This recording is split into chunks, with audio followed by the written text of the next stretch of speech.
Hey friends, Radhe Radhe. Welcome back to our channel that is Gyani politics. आज हम discuss करेंगे franchise based elections के बारे में। तो अब रिगार्डिंग फ्रेंचाइजी को शुरू करते हैं। तो फर्स्ट ऑफ ऑल हम ये राइट टू वोट, किसको किसको राइट टू वोट दिया जाए, ये एक बहुत ही हाईली कंट्रोवर्शियल टॉपिक है। इसी के रिगार्ड में दो व्यू हैं। लोग मानते हैं कि जो राइट टू वोट है ये बेसिकली नेचुरल और बर्थ राइट है और हर एडल्ट को ये राइट देना चाहिए। और दूसरे हिसाब से दूसरे पीपल ऐसा मानते हैं कि बेसिकली राइट टू वोट उन्हीं को देना चाहिए जो इसके लिए कैपेबल हो फॉर एक्सरसाइजिंग, और बेसिकली इसको एक सेक्योर ड्यूटी मानते हैं। फिर आगे चलकर हमारे रोजियन एंड मॉन्टेस्क्यू, दो साइंटिस्ट हैं, वो कहते हैं कि जो फ्रेंचाइजी इलेक्शन है बेसिकली नेचुरल और बर्थ राइट होना चाहिए। अब according to Montesquieu, all elements are ought to have a right of election representative except such there is no mean as deemed to have will of their own। अब यहाँ पे Montesquieu कहते हैं कि जितने भी इनहेबिटेंट्स हैं किसी भी स्टेट के, उनको राइट टू वोट का ऑप्शन होना चाहिए, है ना। अब सेकंड है हमारे रोजियन, put the theory that the sovereignty lies the people, he meant that adult should have. अब बेसिकली ये इनकी थ्योरी सर्विनिटी पे बेस्ड है रसियंस की। ये कहते हैं पीपल के पास सर्विनिटी होती है और उनके पास right to exercise their vote in franchisee election होना चाहिए। नेक्स्ट आता है qualification of voters. For franchisee many qualification has been discuss. अब देखिए क्वालिफिकेशन ऑफ वोटर्स में हम बेसिकली प्रॉपर्टी क्वालिफिकेशन को बात करेंगे, और यहाँ पे टाइम टू टाइम कई प्रकार की क्वालिफिकेशन रखी गई है, like property qualification, education qualification. तो आज हम प्रॉपर्टी क्वालिफिकेशन और एजुकेशन क्वालिफिकेशन पे डिस्कस करेंगे। तो चलिए शुरू करते हैं। Property qualification, those who have the ownership of property as a qualifying the exercise service argue that only propertized person should be given the right to vote। अब property qualification में ये कहा गया है ऐसे पर्सन जिनके पास स्टेट के अंदर अपनी प्रॉपर्टी है वही उनके पास ही पावर है टू एक्सरसाइज देयर वोट। ऐसा इसलिए कहा गया है क्योंकि जिन व्यक्ति के पास प्रॉपर्टी होगी वो सोशल ऑर्डर मेंटेन रखेंगे और ऐसे लॉ बनाने में हेल्प करेंगे जो आगे चलकर लॉ और ऑर्डर को मेंटेन करें। Those who have no property, it given the right shall elect their representatives and make revolutionary changes and interfere public property। अब ऐसे लोग जिनके पास प्रॉपर्टी नहीं है, अगर उनको भी हम मौका देंगे टू इलेक्ट देयर रिप्रेजेंटेटिव्स, तो ये ऐसे लीडर्स को रिप्रेजेंट इलेक्ट करेंगे जो आगे चलकर रिवोल्यूशनरी लॉज लाएंगे जिसकी वजह से वो इंटरफेयर करेंगे पब्लिक प्रॉपर्टीज में। नेक्स्ट आता है supporters of property qualifying for the exercise of franchise से that the right to vote should be given only those. अब आगे चलकर ऐसे लोग पीपल जो सपोर्टर्स हैं प्रॉपर्टी के, वो कहते हैं कि राइट टू वोट उन्हीं को अधिकार होना चाहिए जो लोग टैक्सेस पे कर रहे हैं, क्योंकि ये अगर अपने रिप्रेजेंटेटिव्स को लाएंगे तो बेसिकली इनके रिप्रेजेंटेटिव्स इकोनॉमिक के लिए बहुत कुछ काम करेंगे। नेक्स्ट आता है, अब इसी में कुछ पीपल हैं जो एग्री नहीं करते हैं अबाउट द प्रॉपर्टी क्वालिफिकेशन के लिए।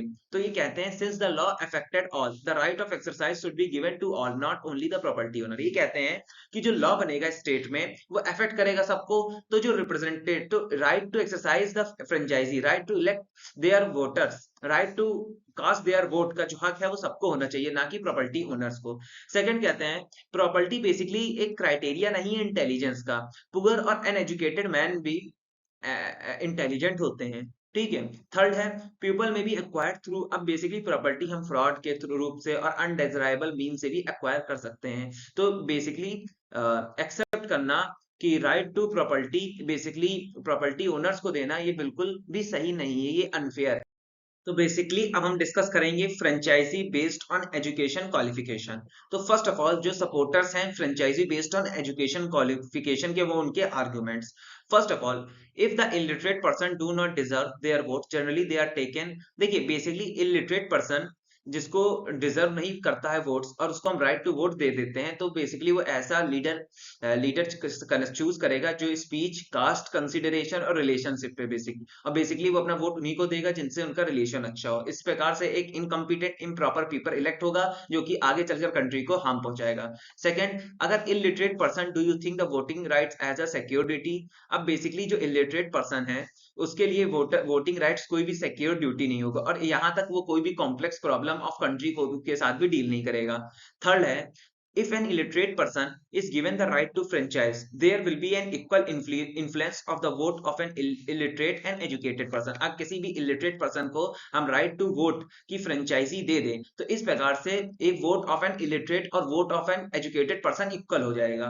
Fourth, illiterate voters can take a wrong decision। Basically illiterate person basically wrong decision ही लेगा। नेक्स्ट आता है those who do not agree with these arguments say that everybody having a right to vote।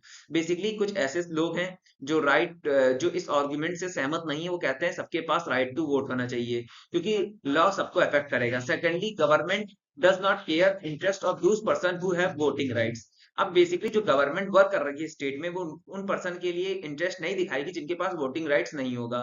And therefore illiterate person who also have right of vote. Third, it is not, अब basically इसीलिए जो illiterate person उनके पास भी right to vote होना चाहिए। और ऐसा देखा गया है कि educated person, it is not necessary, ये नेसेसरी नहीं है कि एजुकेटेड पर्सन ही इंटेलिजेंट हो, कभी कभी इलिटरेट पर्सन भी इंटेलिजेंट हो जाते हैं। ठीक है, conclusion, on the basis of above arguments, ऊपर वाले तर्क से रिलेटेड पीपल फेवर नहीं करते हैं franchise on the basis of education qualification. और बेसिकली टुडे आजकल वर्ल्ड में source of franchise basically sovereignty को ही माना गया है। तो दोस्तों यही था मेरा video regarding the election process and types of sovereignty, means type of, यही था मेरा video regarding the election process and minority representation and franchise election. ठीक है।